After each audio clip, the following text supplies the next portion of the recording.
Minasang konnichiwa. God bless you po sa inyong lahat. Ang unang pattern po natin sa lesson 27, sa unahan po ilalagay nyo ay noun, susundan po ng particle, pagkatapos po ay potential verb.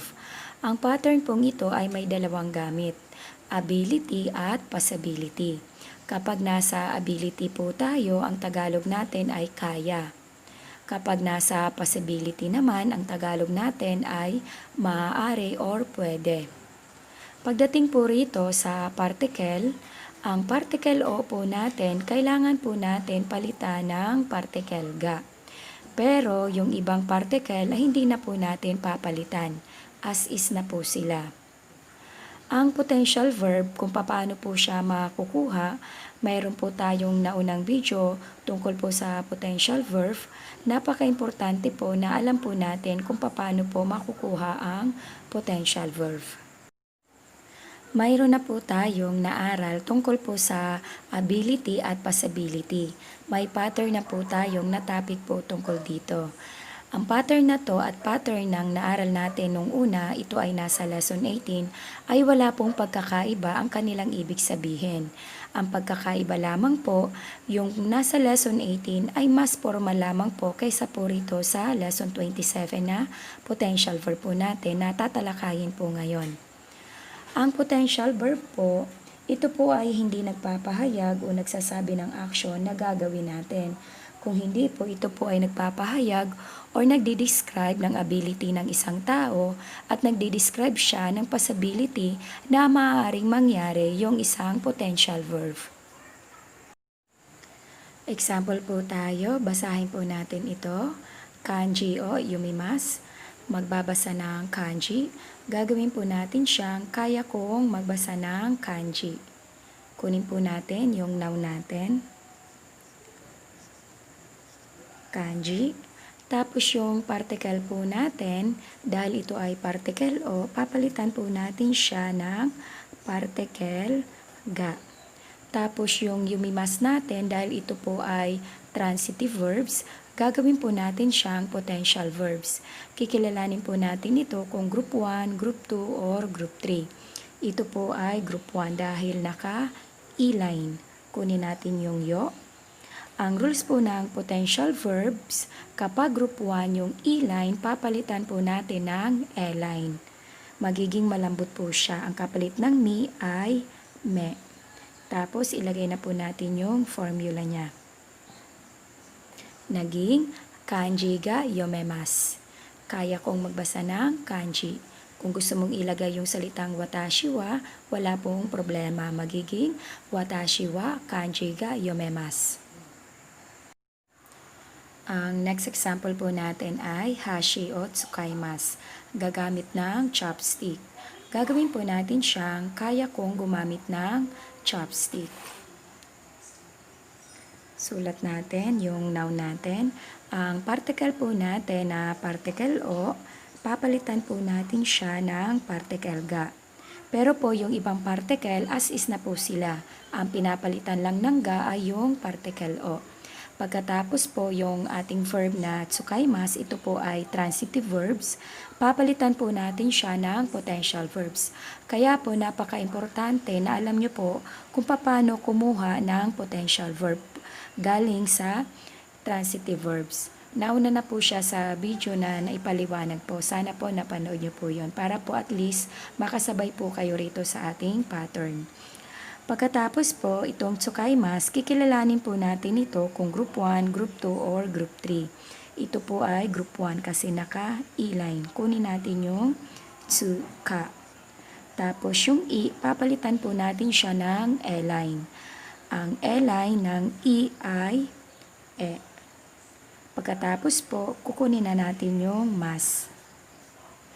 Basahin po natin, hashi ga tsukaimasu. Ibig sabihin, kaya kong gumamit ng chopstick.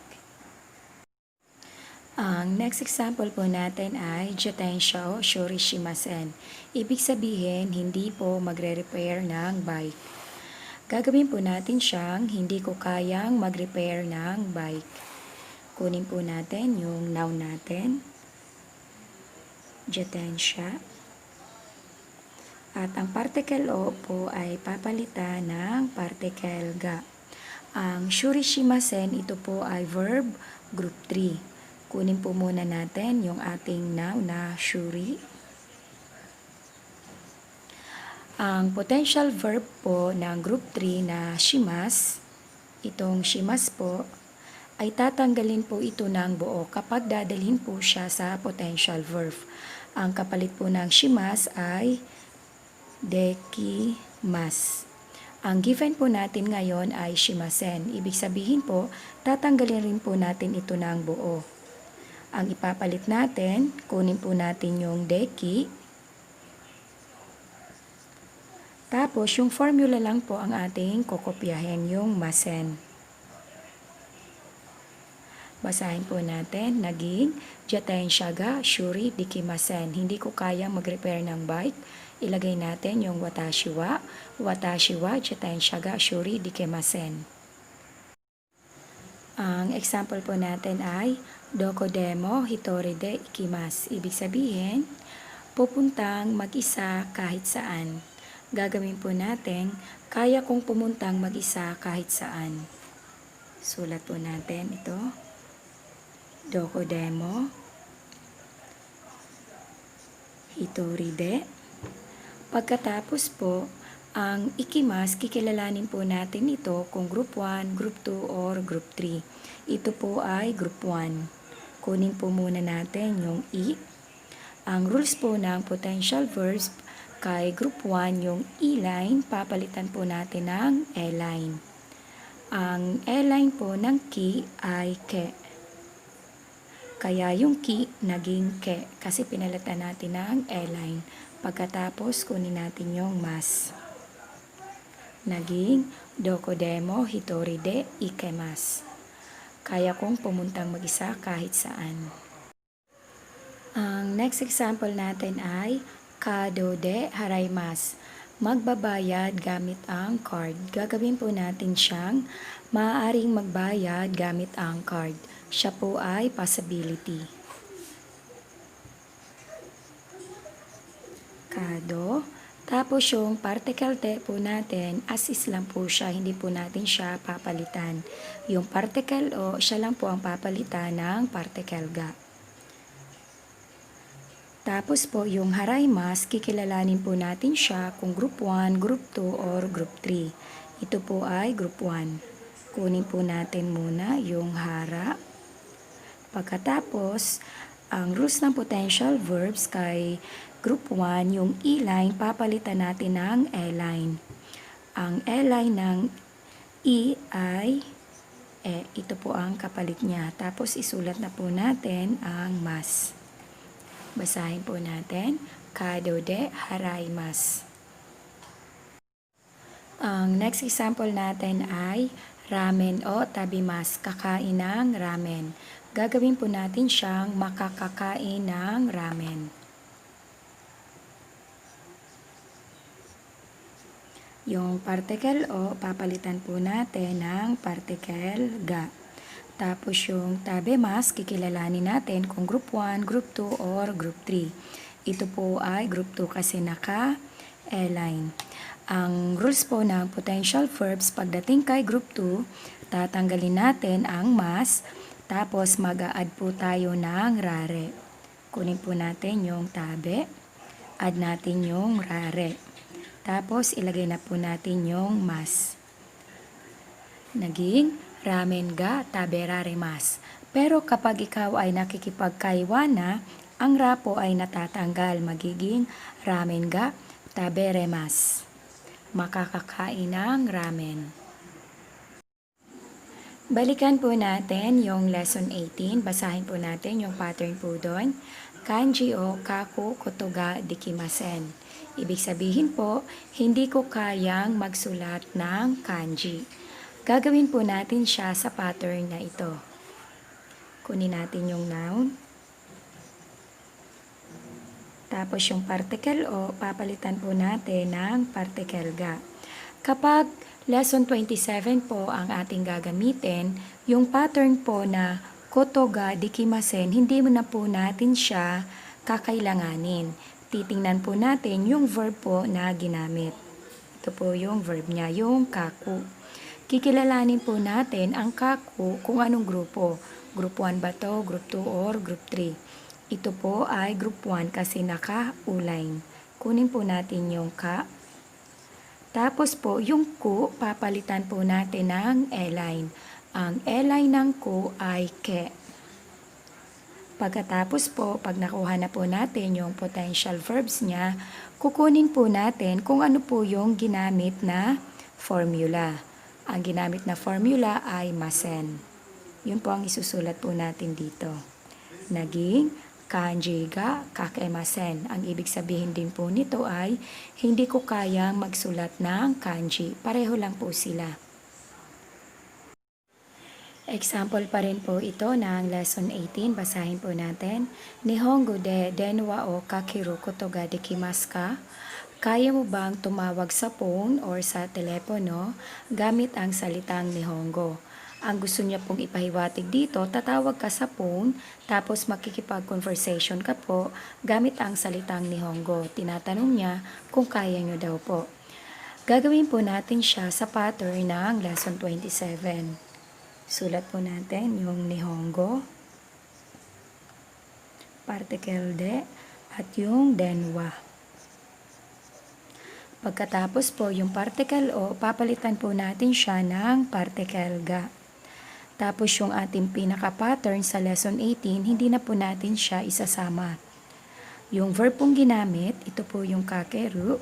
Kikilalanin po natin ito kung group 1, group 2, or group 3. Ito po ay group 2 kasi naka-e-line. Ang rules ng group 2, hindi po natin isasama yung root. Tatanggalin po natin ito. Kunin po natin yung kake. Pagkatapos po, sa potential verb, mag-a-add lang po tayo ng rare. Pagkatapos nating mai-add ang rare, kukunin po natin yung formulang ginamit po dito. Nakamas po siya. At pagkatapos, mayroon ka sa dulo dahil po nagtatanong po ang sentence na to. Kaya ilalagay po din po natin yung ka, yung question marker niya. Basahin po natin. Nihongo de denwa ga kakeraremasu ka? Pero kapag ikaw ay nakikipag-usap or conversation, na-omit yung ra. Magiging Nihongo de denwa ga kakeremasu ka? Ang example po natin ngayon ay okane ga arimasen. Walang pera. Kutsu o kaimasen. Hindi bibili ng sapatos. Gagawin po natin siyang wala kasing pera kaya hindi makakabili ng sapatos.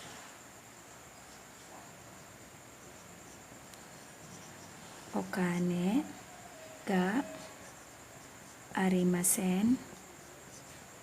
Dahil meron po tayo ditong kasi, magkakaroon po tayo ng kara. Tapos po, sulat natin yung kutsu. Tapos yung particle o, papalitan po natin ng particle ga. Pagkatapos yung kaimasen, papalitan po natin siya ng potential verbs. Kikilalanin po natin ito kung group 1, group 2, or group 3. Ito po ay group 1 kasi naka-i. Kunin natin yung ka. Yung i, papalitan natin ng e-line. Ang e-line ng i ay e. Tapos kunin po natin yung formulang ginamit. Basahin po natin. Okane ga arimasen kara kutsu ga kaemasen. Ang next example natin ay ashi ga itai desu. Masakit ang paa. Hashirimasen, hindi tatakbo. Gagawin po natin siyang masakit kasi ang paa, kaya hindi kayang tumakbo or hindi makakatakbo. Ashi ga itai desu. At yung kasi natin na kara. Tapos yung hashirimasen, gagawin po natin itong potential verbs. Kikilalanin po natin ito kung group 1, group 2, or group 3. Ito po ay group 1 kasi naka-e-line. Kunin natin yung hashi.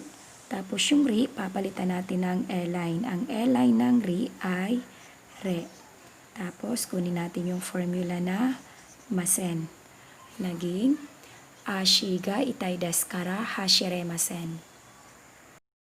Pananong po tayo, basahin po natin ito. Doko de yasui kamera o kaimasu ka? Saan ka bibili ng murang kamera? Gagawin po natin siyang saan makakabili or maaaring bumili ng murang kamera. Kopyahin po natin yung nasa taas. Doko de yasui kamera. Tapos yung particle o, papalitan po natin ito ng particle ga. Pagkatapos po yung kaimas, kikilalanin po natin ito kung group 1, group 2, or group 3. Ito po ay group 1 dahil naka-E-line. Kunin natin yung ka. Tapos yung E, papalitan natin ng E-line. Ang E-line ng E ay E. Ito po. Tapos kunin na po natin yung mas ka. Basahin po natin. Doko de yasui kamera ga kaemasu ka? Halimbawa, ang sagot natin ay SM. SM de. Tapos, kapag magda-direct answer ka, kukunin mo na lang po yung potential verb. Sulat natin. Kaemas. SM de kaemas. Ibig sabihin, makakabili sa SM. Kapag ayaw mong mag-direct answer, magiging SM de yasui kamera ga kaemas. Confirmative question po tayo. Hiragana ga kakemas ka? Ibig sabihin, kaya mo bang magsulat ng hiragana or nakakapagsulat ka ba ng hiragana? Halimbawa po, ang sagot natin ay opo, nakakapagsulat po. Ang confirmation natin ay hay. Tapos po, ang nakasulat dito ay naka-direct answer po siya. Kukunin lang po natin yung potential verbs na kakemas. Pero kung ayaw nyo pong mag-direct answer, pwede po kayo mag-umpisa po rito. Hay kakemas. Ibig sabihin, opo, nakakapagsulat po. Or, opo, kayang magsulat po. Kapag hindi naman, hindi po, hindi nakakapagsulat or hindi kayang magsulat. Ang confirmation natin ay iye. Tapos, kunin natin yung kake. Tapos, yung mas, papalitan natin ng masen. Naging iye kakemasen. Mayroon pa po tayong isang sagot dito. Hindi po, hindi pa po nakakapagsulat. Ang paraan po ng pagsagot na ito, kapag may word kang salita na pa, ibig sabihin nag-aaral ka, pero sa ngayon, hindi ka pa nakakapagsulat. Sulat po natin, translate natin ito. Ang confirmation natin ay iye. Tapos yung pa, ang ilalagay natin na nihongo sa kanya ay mada. Tapos kukunin na po natin yung potential verb natin. Kaya lang naka-masen. Kasi meron tayong salitang hindi. Kake-masen. Ibig sabihin, hindi pa po, hindi pa nakakapagsulat. Ito po yung pinaka-pa. Sa 2 po natin, pag-usapan po natin yung mimas na to see, to watch, or to look. Ang kanyang potential verb ay mirarimas kasi po ang mimas ay group 2. Ang rules ng group 2, papunta kay potential verbs, tatanggalin ang mas, mag-a-add rare lang po tayo. Tapos yung formula po natin, kinuha lang po natin doon, pareho lang po sila. Ang mimas naging mirarimas. Ang ibig sabihin po ng mirarimas ay maaaring makita or maaaring mapanood. Naging possibility po siya. Example po tayo. Sore wa neto de mirarimas. Iyan ay maaaring makita sa web or iyan ay makikita sa web. Basahin po natin ang verb po natin sa number 3. Meyemas. Meyemas. Ibig sabihin nakikita or natatanaw. Ang meyemas po, ang pinapahiwatig nito, kung nasa saang pwesto ka, nakikita mo yung mga bagay-bagay na tinutukoy po ninyo or sinasabi po ninyo. Kaya po ang ibig sabihin niya, nakikita or natatanaw. Example po tayo, Uchikara umiga meyemas. Mula sa bahay, natatanaw or nakikita ang dagat. Ang negative naman po na example natin ay watashi wa chisai ji ga miyemasen. Ibig sabihin, hindi ko nakikita ang maliliit na letra. Ang number 4 po natin ay kikimas. Ibig sabihin ay to listen. Ang potential verb po ng kikimas ay kikemas. Yung ki, pinalitan po ng e-line kaya naging ke. Kikemas. Ibig sabihin maririnig or maaaring marinig. Naging possibility na po siya. Example po tayo. Kono ongaku wa YouTube de kikimas. Ibig sabihin, itong music ay maaaring marinig sa YouTube. Ang panglima po natin, ang verb po natin dito ay kikoimas. Kikoimas, ibig sabihin naririnig. Example po tayo, Jonah-san no koi ga kikoimas. Ibig sabihin nito, naririnig ko ang boses ni Jonah. Kapag gumamit ka po ng kikoimas, ibig sabihin po abot sa pandinig po ninyo kung ano po yung tunog na sinasabi po ninyo. Ang panglima po nating verb ay dekimas. Una po nating nagamit ang dekimas sa lesson 18. Ito po yung dictionary form koto ga dekimas, yung ability at possibility. Pangalawa po, dito po sa lesson 27, yung potential verb.